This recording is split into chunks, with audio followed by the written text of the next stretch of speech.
has Nina. Nina, could you stand up?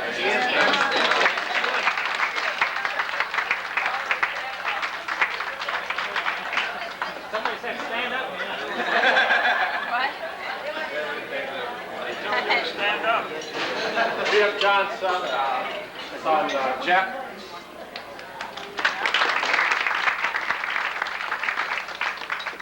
And his wife, and that's Debbie, I believe.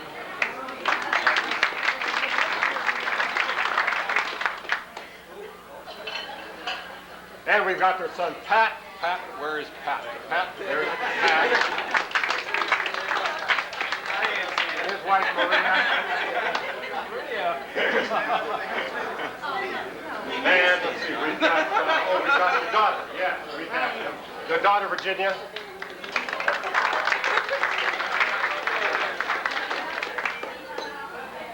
And her husband's John.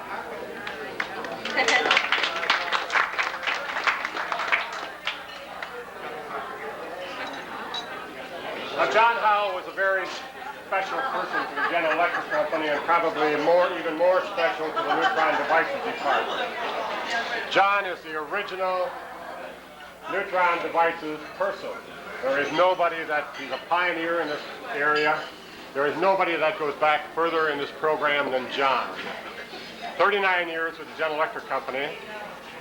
John is a fellow that was born in Dothan, Alabama. That's the hub of the wiregrass country for you Yankees.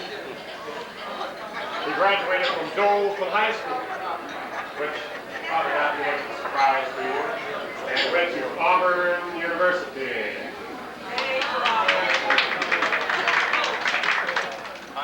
While he was at Auburn, they had the audacity to draft him out of school and put him in the Navy, where he became an electronic technician. But being an electronic technician wasn't quite enough for John. In fact, it wasn't quite enough financially. So he volunteered to fly the gunner's spot on dive bombers.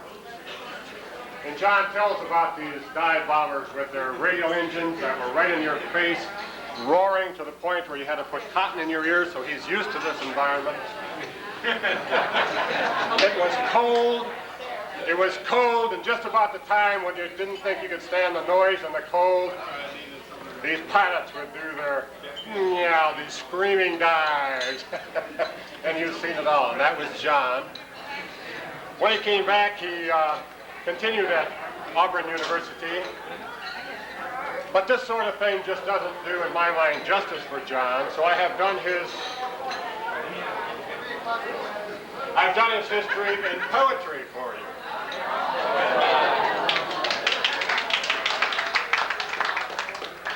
Now, what my poetry lacks in quality, it has in length, so hang on.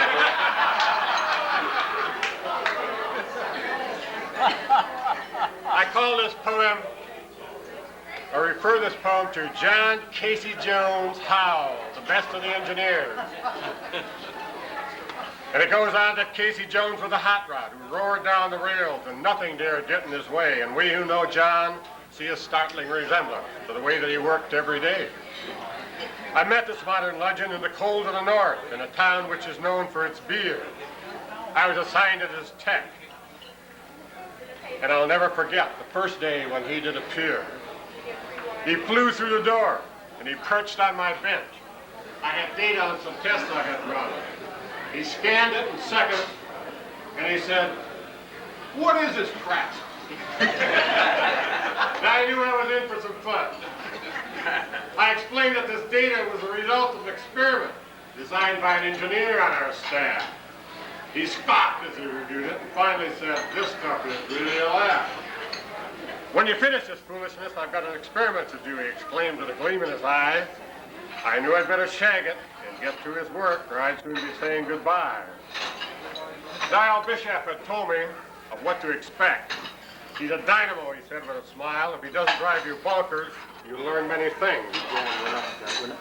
We're not leaving out of disrespect. Thank you. Bad poetry. Who was that guy, Art? Who was that, John? And what you learn will be well worth your while. He continued to tell of John's impressive past record. Auburn Research Foundation was first. He did graduate studies while working in research, evaluating crystals with short X-ray bursts.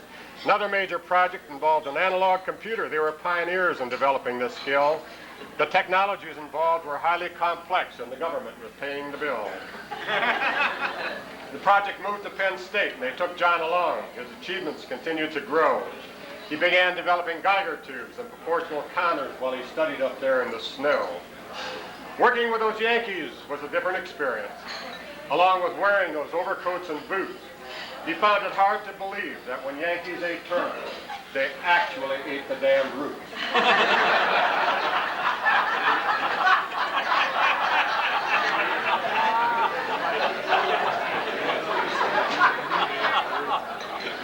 They were as confused about mustard as they were of the greens.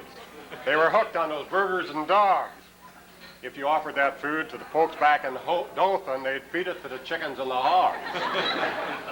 They had a contract with GE to fix a Geiger tube problem, and John went to work on the task. He identified their problems and soon had them solved. They weren't expecting the answers that fast. They asked him to join them at the X-ray department at the university for a test in Maine. But he went off to work in the advanced development lab where he quickly lived up to his name. They gave him hot projects, like the hand grenade inspector. We found a great case. Fuses were going to short, killing our troops, so there wasn't a moment to waste. John hopped on the project with immediate success. The systems were complete in short time. He had to make the installations in shanties and chicken coops, but those hand grenades were soon back online. The linear accelerator project was the next high-tech challenge, but the challenge was not only high-tech. This lad from the South, who thought Catholics were strange, wound up working with the nuns from Marquette. He had to make a few refinements to the songs that he sang, but he and the nuns got along simply great. He developed a good system, but the project soon was dropped, and he joined us on Project 908. At this point in time, we were far behind schedule in developing our generator line. Every qualifying test had ended in a disaster. We were rapidly running out of time. We had a plant here in Florida with no product to build. Top management was blowing its top. When John presented a plan to get us out of this mess, they rejected it right on the spot. It called for complete redesign, a whole new approach.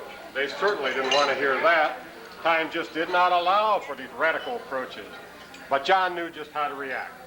He left it with a plan, threw it back in the lab, and I asked why he didn't raise a stink. He grinned like a fox. And he said, they'll soon change their minds. Those pencil pushers just need time to think. Then another lot failed, and John was called in. They told him to go forth with his plan. He told our Sandia customer to stand by for success, as infinitely better ideas were on hand. He detailed his design and selected a crew.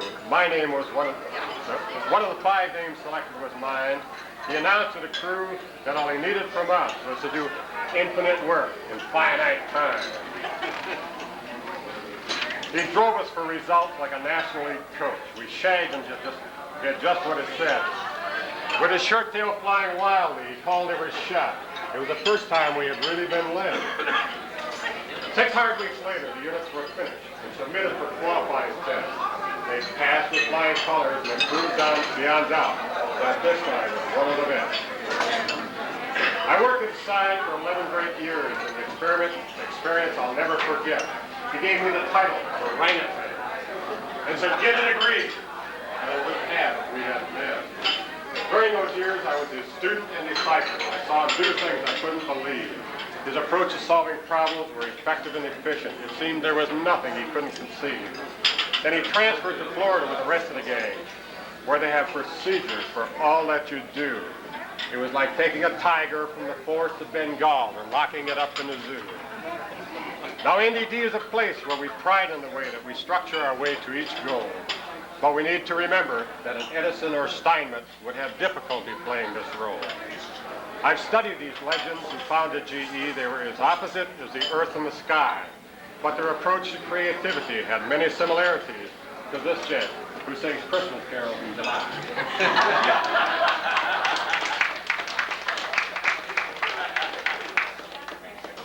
But he made many adjustments to make it all work. And he continued to accomplish and grow. He pioneered our techniques for computerizing testers and other technologies we know.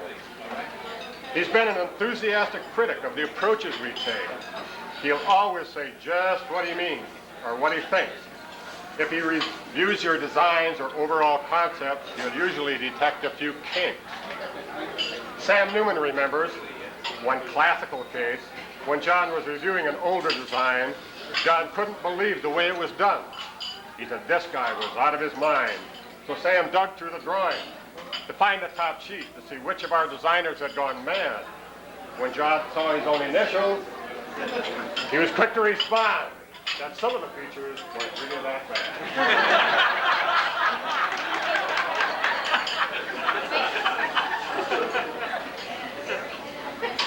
He was Indy's candidate for the coveted Steinmetz Award for his contribution that he's made in the past.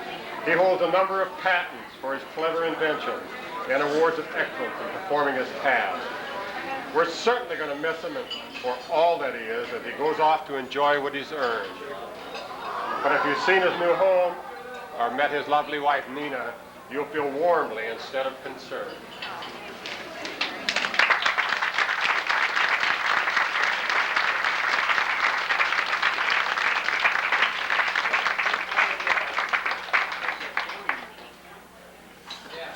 Mel McKeel has got a few words about our friend John, and where is Mel? There's Mel. This is the Colonel. The Colonel.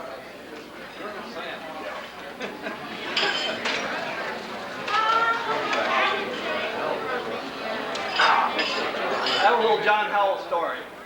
Of course, at these type of events, we all like to find something interesting, different, and probably build on that and blow it out of proportion a little bit. Maybe do a little roasting. John Howell always had a way with names. He chose to associate names with features of people, mannerisms, idiosyncrasies, those type things. They were affectionate nicknames in most cases that he applied to these people. An example, an individual that worked for Sandia, his name was Nick Bourgeois. Nick was a prolific talker, and thus he became Nick Billswater.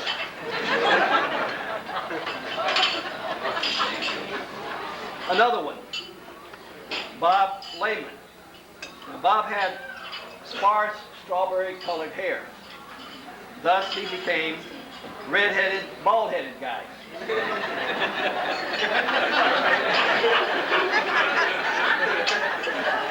And then there was fourthly Bill Rowe. Now, most of you who worked in Florida know Bill Rowe, and he became Fat Boy. Ray Bueller became Ray Bugler.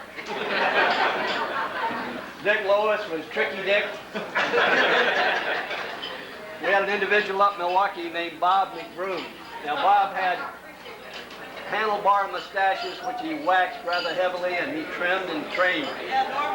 And thus he became Bob McMustache. And John's secretary was Mary Ann, and Mary Ann and Bob started to date and eventually married. And I think the crowning blow was that when, after they got married, John tried to hang the handle on her of Mary Ann or Mrs. McMustache, and that didn't go at all.